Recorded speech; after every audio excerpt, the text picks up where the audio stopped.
Good morning, it's Sunday. So this is like my last official full day in La Quinta after being here for about a week almost. There's Walmart. That was home for the night, really nice. So yeah, no one bothers you. They got security, it's great. I could also just park on the street down here like these trucks. There's lots of actually like good street parking, especially over here by the, on the other side of these houses. They also have street parking on this road over here where there's like the auto center. So I am headed to this skate park again. I'm going to do that for 2 hours. It opens at 9. It's now 10:30. So I was working on my computer. I'm going to go to there and just skate around for like 2 hours. I think I'll do like 10 miles on the skates.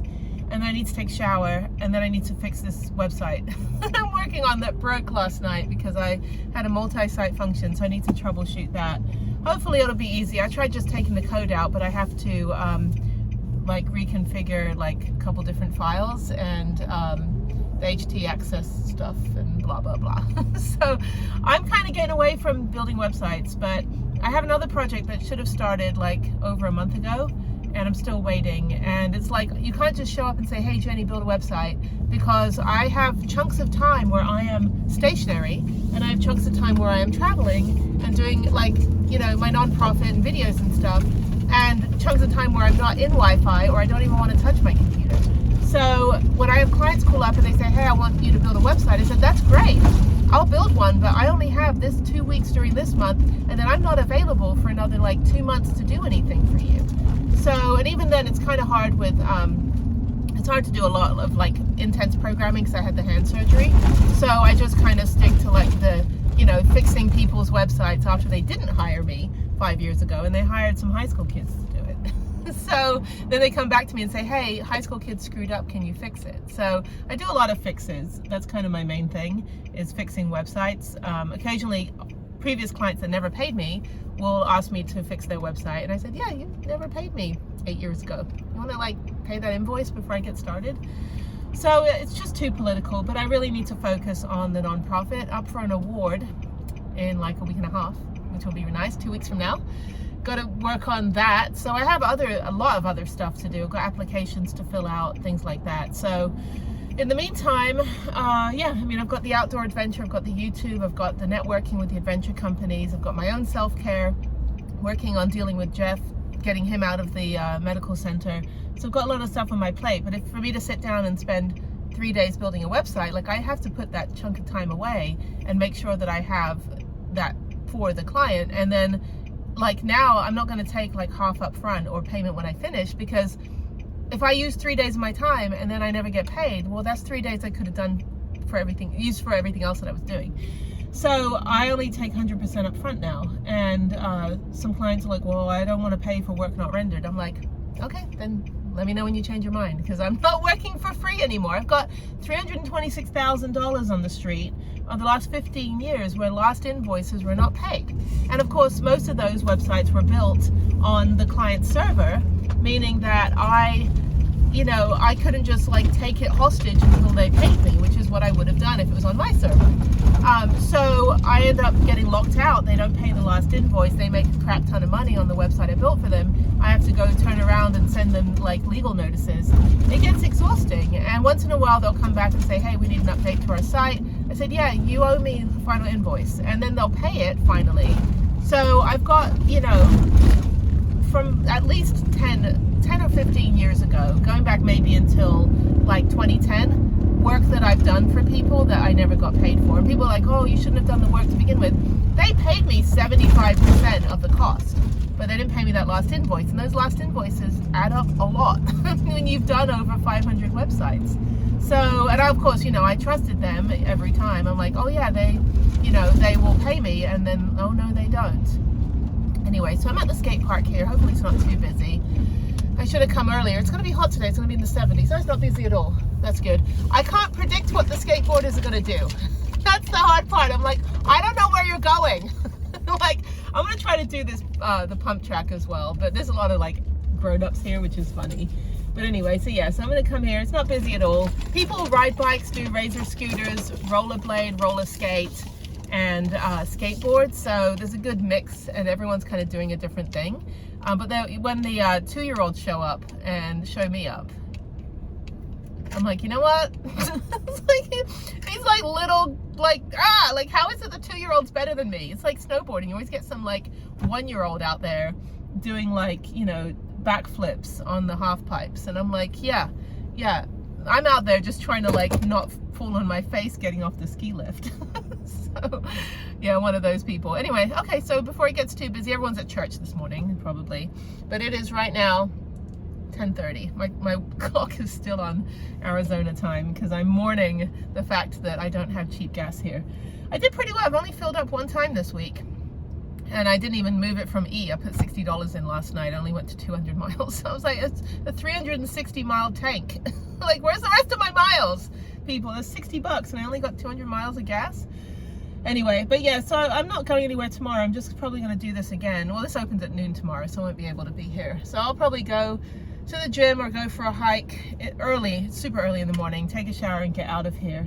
I don't think I need to stick around. Everything I'm doing is on the computer or on the phone. All right, so I'm done with the shower and getting ready and dressed and freshened up, and I'm in Target parking lot. I can't figure out how to get out, so it's like I don't know how to get out of here. Tell you something. California, it's good to be back because I know it and it's comfortable. I don't feel intimidated being in California because this was my home for high school in my awkward years, my teen angst in the 90s, early 90s, and then in the early 2010s, it was my home as well. I can't talk. Okay, I'm gonna go to Starbucks. I've got to fix this website. I've got to get it launched, so I've got to do that. Finish a couple more videos, and then I will upload those from the van because my T-Mobile Wi-Fi is much better than the Wi-Fi in Starbucks. So if I can at least use the electricity in Starbucks to use my computer and finish everything, and then I can upload it in 10 minutes in the van. So I wish they had that mobile router years ago, like when I started Vanlife 4 years ago, because all the hours and endless days that I was sitting in Starbucks waiting 13 hours for a video to upload, and then camping out outside of Starbucks till like midnight waiting for my video to upload when I could have just, you know, gotten the mobile router for $30 a month. Is like poor man Starlink, and it's actually called free. I named it Free Starlink so that anyone that like parks near me is going to think there's free Starlink. I'm like, nope. You know, it's like the chatter outside. Oh, did anyone see the free Starlink? Do you have the website, you know, the password? I'm like, oh, they have free Starlink. Who knew? It's like, no, it's just me being an a-hole. So anyway, okay, I'm feeling better. I'm getting a lot of well wishes and concerns and how am I doing. People checking in every like 3-4 days now about how I'm coping with Jeff. So very much appreciated. I could have, you know, gone and be totally social and gone back into LA. But I decided to stay in the nuclear power of the sun here in the Coachella Valley. I'm glad I did. I'm glad I stayed. I don't actually know where. Oh, it's down here. I'm glad I stayed here for a week and just had like my alone time and just focused on work and getting ready for my presentation when I get back to Houston, and just focusing on keeping healthy and not having to, you know, be around people where I've either got to put on the happy face or you know, just try to suck it up, and I don't want to do either of those. I do need to find sun. I don't know where there's good sun. I don't know, I could park. I want to park here, but I think the sun's going to go down like in 10 minutes. So I'm just going to park. Oh, I hate shadows. Shadows are not my friend, but I think here's going to be fine. I don't like parking here. I have enough power though. Everything's 100% because I was in the sun all day with the van. So I think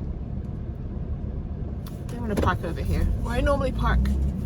It's hard because like I have the bikes on the back, so I have to be a jerk and take up 2 spaces. But I don't want to park this close to the road. Go person. I don't know. I want to park over here. I want to park up against the palm trees, and that's fine. Is there? I don't even know where the spaces are. Are these spaces? I guess they are. They're not marked. This was designed by a man. That's what my coach would say. Okay, there's no marked spaces over there. Oh, there are. Okay. This is confusing. I'm trying to be a responsible adult driver. Okay, I see spaces. And I'm like, all the spaces are faded. So I'm just gonna make up a space here. That should be fine. Although, I think I can just park straight. I don't think anyone cares here. It's the valley. You know, people only work to maintain a lifestyle out here. So I don't think anyone's gonna actually do their job. I don't wanna hit the tree. Oh. Like, of all the places I can pull into, I pull right in between two palm trees and I end up almost hitting one of them. Anyway, okay, I feel better today. I just felt kind of groggy this morning. I was sad yesterday, dealing with logistics and the fact that I really can't really talk about everything in real time. But obviously when this video comes out, it'll be weeks later. So, but I'm a journalist. So journalist Jenny is like, this is the story. And I'm not going to sugarcoat it, and I'm certainly not going to protect his mother. So, I mean, the fact that everyone has the fear of God in them about her, like, validates the fact that, you know, everything that she's done. It's like, I'm not the, it's not like I'm coming out of left field and saying, oh, she did all this stuff. Like, she illegally donated her son to science and denied us a funeral. It's not like I just came up with that. Like, everybody that's commented or said something or knows her or has been at the wrath of her has been like, yeah, she did this to me 10 years ago and did this to me and this to me. And I'm like, okay, good. Then we understand collectively that this person, well, committed 3 felonies, but we'll deal with that later. Journalist Jenny. Partner, girlfriend, soulmate, sapiophile Jenny has been put on the back burner while I figure this out. But tomorrow I'm getting out of Coachella. I'm going to Vegas and I'll be at my friend's house for the rest of the week. It'll be nice. Like I said, all you can eat lobster. So trust me, if you know me personally, you know how to cheer me up. It's you know, make me laugh. Like, even like cringeworthy jokes. Nothing's inappropriate when it comes to humor. I'm pretty salty on the scale of pretzel to the Dead Sea. I'm pretty salty. But this is a family channel, so some of the jokes that my friends tell me, I'm like, oh God, like, okay, that's funny, but I'm like internally cringing, but it's funny. So yeah, funny jokes and food and hugs and distraction tend to help me, and then I deal with my stuff usually privately on my own. Like, I'll go have a good cry somewhere away from everyone, but that hasn't happened yet because I'm still dealing with all this stuff. Anyway, there's my Starbucks. So yeah, everything in La Quinta is within a 2-mile radius. So I've got Starbucks there. I've got the La Quinta X skate park like half a mile away. 0.7 miles is the Starbucks, and then Planet Fitness is across the street. And it's great. Everything, you know, is all like within the same vicinity. So I'm not wasting gas like driving up and down the Coachella Valley. And I didn't even go into Palm Springs. I didn't even go to LA. I do probably need to go into Hollywood because the jurisdiction for the charges are in Hollywood, not Loma Linda, not Riverside County. Even though I thought it was, because I was like, well, that's technically where he is. But it's like, oh no, when it occurred, it was in Hollywood. So I need to deal with that tomorrow, but I can do it on the phone. And then I will go work out at the gym for an hour. I'll try to run for like 45 minutes to an hour, shit, shower and shave, and then head on the road to Vegas. It's only like 3.5 hours from here. So it's an easy drive and it's a beautiful drive. So I'm gonna go do that. I think I go through like Lake Havasu. No, that's Phoenix. I don't think I go through Arizona. I have to look at the map. But anyway, so I'm gonna drive 3.5 hours. And my friend lives in like southeastern Vegas. So the whole Vegas Valley is 2.3 million people. And it's basically like, people don't drive from one end of the Vegas Valley to the other because it's like an 1.5 hour drive sometimes. And then it takes like 45 minutes to get up the strip, which is like 2 miles. So it's funny because like everything's real easy to get to, but it's just so far. It's like here, to get to Palm Springs is still an hour down the road. I mean, it's nuts, like how long the Coachella Valley is. But La Quinta's the eastern end of it, and kind of like the very end. Like Indio is past us, and then you have Coachella, then Mecca, and then you go nothingness until you get to Blythe, and then you get into Ehrenberg. So yeah, so I mean, it just takes so long to get. Like when my mom lived here and I lived in Palm Springs, after I lived here, I moved to an apartment down there closer to my job because I didn't want to do an hour commute 2-hour commute every day. So I never came back down here unless I was with Jeff or, going to hike or something. But it was just like, oh man, I gotta drive all the way the other direction, an hour. Yeah, it's hard. The struggle is real.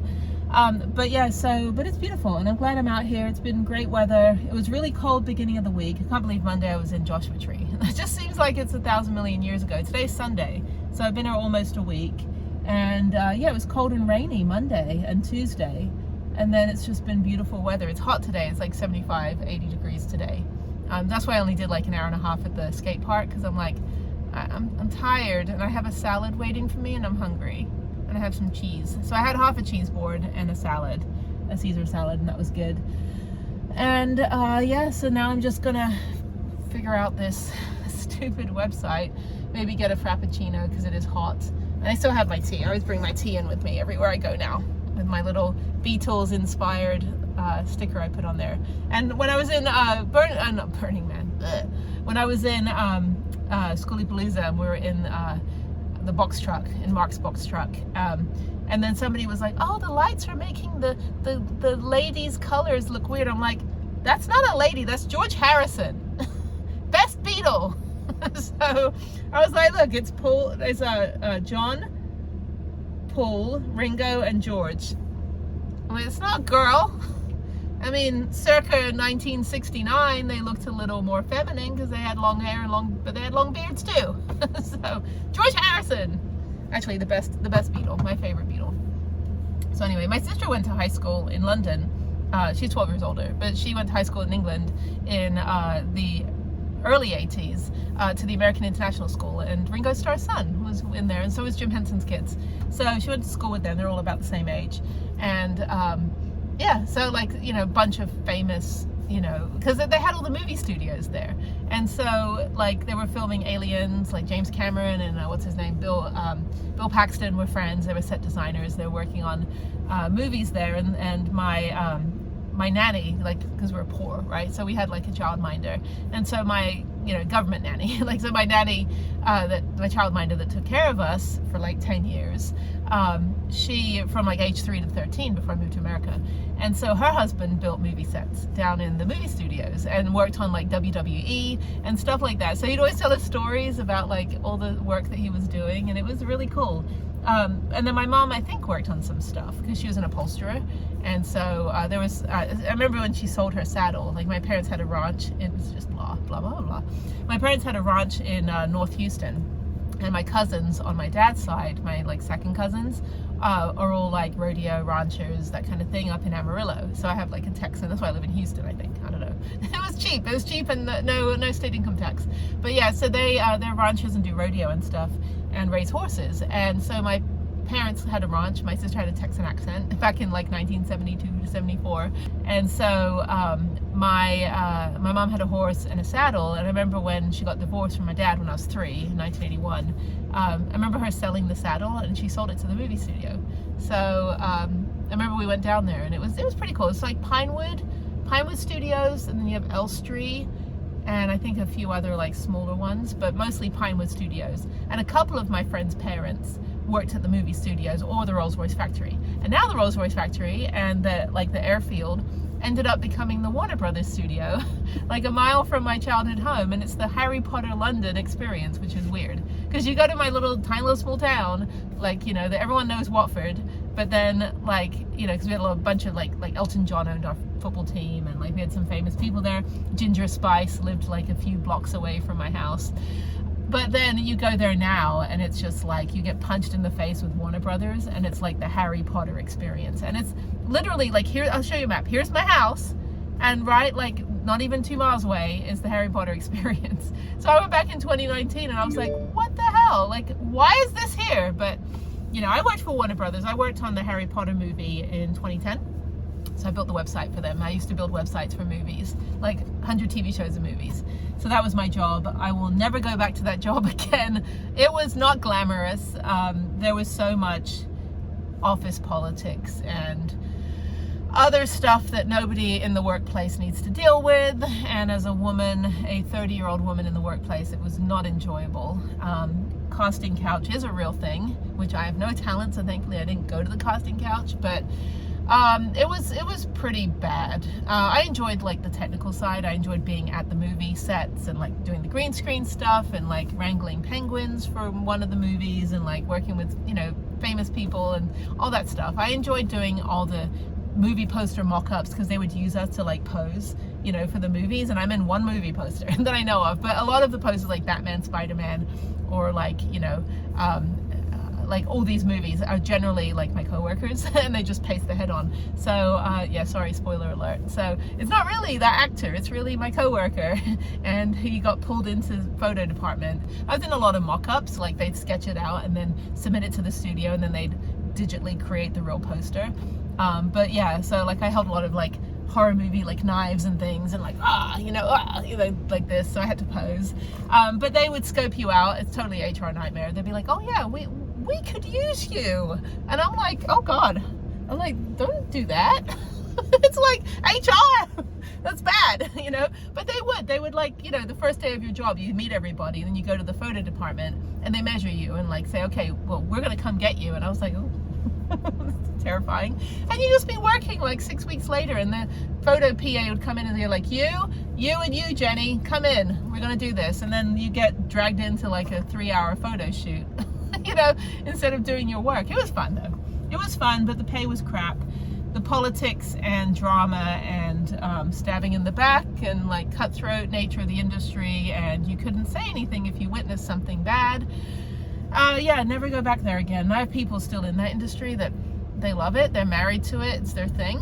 But for me, I did it for a couple years. I enjoyed the projects. I like watching movies that I worked on because I can just be like, oh, let me see, that's not how it really was, like, let me tell you how they did that, and then someone throws popcorn at me and tells me to shut up.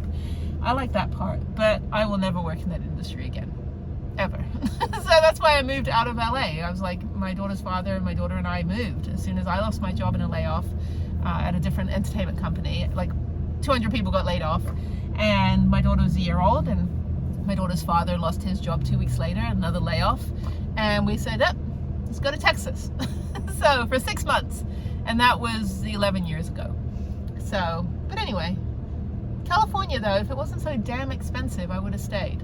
I would have probably moved back to like the Coachella Valley or somewhere else, San Diego or something, and just worked in marketing or digital media, you know, get away from the movie industry, but ended up in Texas.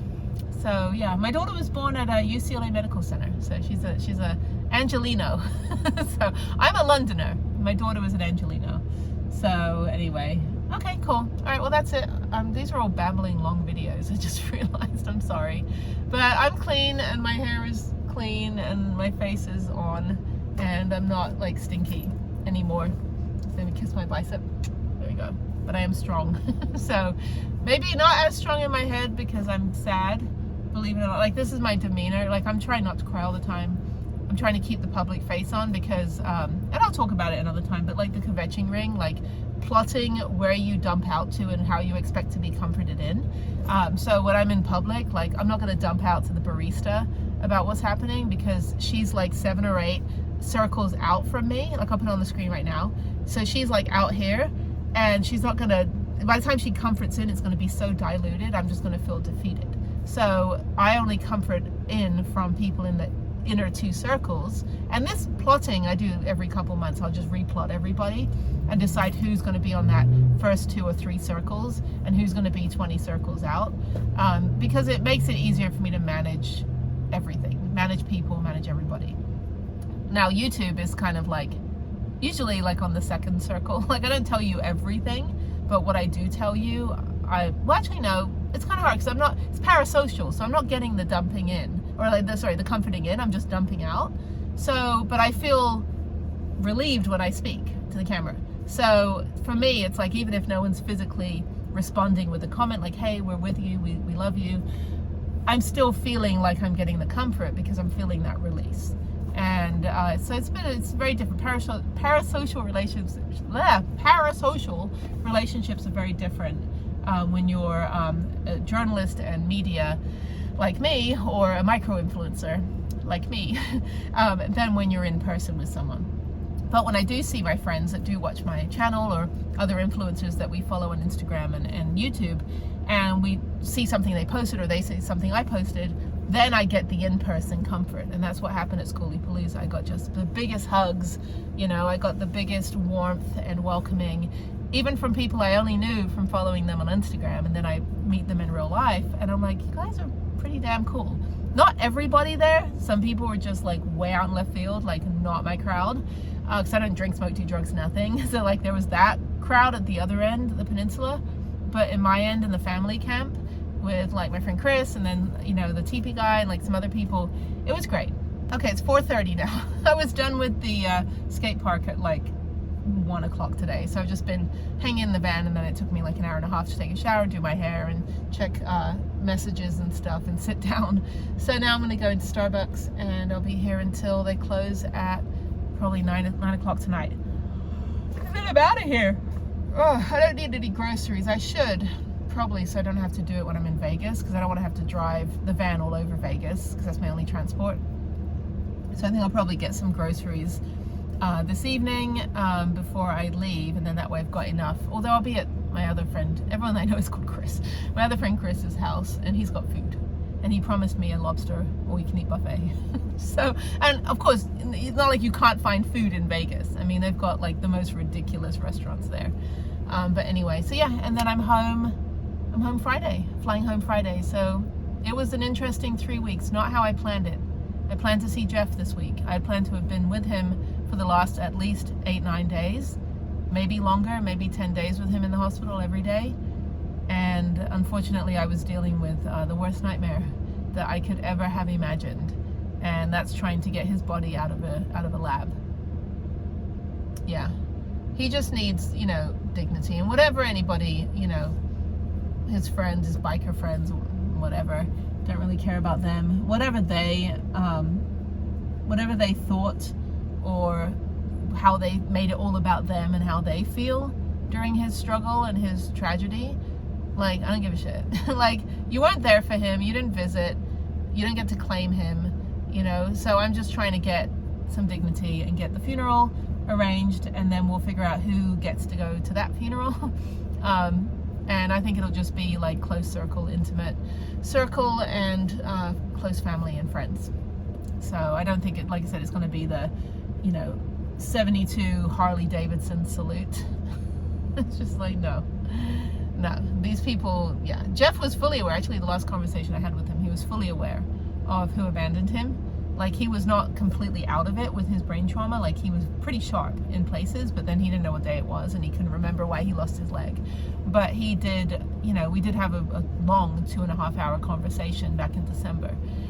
And I told him I was going to come out and visit as soon as I cleared some things up in the beginning of January. And I told him that, you know, we're going to hang out for like a week and a half, as long as I can be out here, because I had a 3-week chunk of time. That's why I came out now, because I have 3 weeks before I have to be home, rather than 2 weeks, and I wanted to spend as much time with him. And I regret not going earlier, but we were told that he was getting better, that he was gaining weight, that he was getting up to 115 pounds, which is only like, you know, not even like 10 or 15 pounds less than me. And there's no way that he was that less than me. I'm shorter than him. I'm 5'8", he's 6'4". He didn't look that. He looked like he was 85 pounds. But anyway, but he was supposed to be getting better, but he wasn't. And so that was a lie from his mom. And yeah, when we found out exactly what was happening, but I talked to him in December, and, you know, we had a really, really good long conversation. And a lot of it was a lot of kind of like clarity, like things that he was so adamant about believing, and things that had to do with his near-death experience in 2019, and you know, stuff that he was like very much set in his ways because of like what he went through, and that was his coping mechanism. So much of that got thrown out, and he just wanted to get through this, go home and be alive, and he didn't get to do that, and I didn't get to say goodbye to him in person, which is, I think, the biggest blow. And that's exactly what his mother wanted, was to make sure we did not see him in person, for whatever sadistic, twisted reason that she had. You don't do that to people, you know. That's shitty, completely shitty. So I don't know if when he's released from Loma Linda, if somebody has to identify the body, I'll step up. You know, I'm right here. I'll drive back from Vegas. If I had to go down there with his brother and do it, or his brother has to do it on his own, that's fine. we will figure it out. But whatever protocols we need to follow to get him out of there, we will do. So once I fly home on the 7th, I'm back on the 13th, and then I'll just stay in Vegas for a bit. I mean, I'll do hiking and stuff. I'll be outdoors every day and work out and go up to Cathedral Gorge and do all that stuff. But I'll be close enough to here that if I have to come back, I'm only 4 hours away, which in Texas time is like around the corner. Californians have to take like 7 breaks on a 4-hour drive. But I will be close enough I can come back. And I will if I have to. So, yeah. All right, I'm done with Starbucks. And I'm sad. It's about 9 p.m. But my friends are cheering me up on text message. We were doing pirate jokes. And I was telling my pirate jokes, and I'm like, I'll see myself out, thank you. Okay, what's my pirate joke? Pirate walks into a bar with a steering wheel down his pants, and the bartender says, "Hey, doesn't that hurt?" And the pirate goes, "Arg matey, it drives me nuts." Anyone? Anyone? No? I'll see myself out. Good morning. I hear seagulls. I'm in the middle of the frickin' desert in La Quinta. Anyway, this is brought to you by Chai and its friend Big Yeti Chai. I don't drink coffee. I don't think I've ever had coffee in my life. I don't drink, smoke, do drugs, drink caffeine, nothing. I don't like it. I just like to feel like me. If that's your thing, that's good. Some people can't even like function, like blink without drinking coffee in the morning. I need my chai. I'm that way with tea. So I've been drinking this chai from Trader Joe's. It's actually really good. It's this stuff here. And so I put it in with some coffee creamer, like vanilla, oat milk creamer, or sweet cream, Chobani creamer, and then add some stevia or agave sugar, and then it's super sweet and it's really good. It's not spicy. It says spicy chai, but it's not spicy. I do have tea bags, chai tea bags that are actually spicy. But yeah, so I'm boiling my water. So this is how I make my tea in the morning. This is all I have. I don't have a stove or an actual proper kitchen. I did start to build one. I took it out. I had a beautiful copper sink that was handmade by someone in Austin, Texas. And I took that out and it's in my garage. I should try to put it in. It's beautiful. It's like a little bar sink. And I really wanted it, but I had to take it out and put another cabinet in. So now that I'm doing upper cabinets, which the reason was to do full electrical, which I realized I don't need after spending 6 days in the desert. I was fine without it. I just think I just need another solar panel. And then, yeah, so now I've got, probably going to free up some space where I probably could do a sink, but I really don't need to. I do have 6 gallons of water down there that I never used. That was for the desert in case I got stranded. Usually I just buy these these gallons of water, and they last me a day because I drink about a gallon of water a day for various reasons, mostly because I have no ability to quench my thirst because I don't produce antidiuretic hormone. So there you go, the thing I was born with. Okay, so it's very hot today and I'm leaving. I was going to work out. I don't think I will. I think I'll just do my hair and head out of town. I've got to make some calls regarding Jeff, figure that out. It's Monday morning, and then make sure I don't need to go to Loma Linda for anything. I don't need to do anything else here personally, and I think I can just get on the road. But I think I will, it's 9 o'clock right now. I think I will go run at the gym. Oh, I got an update, hang on.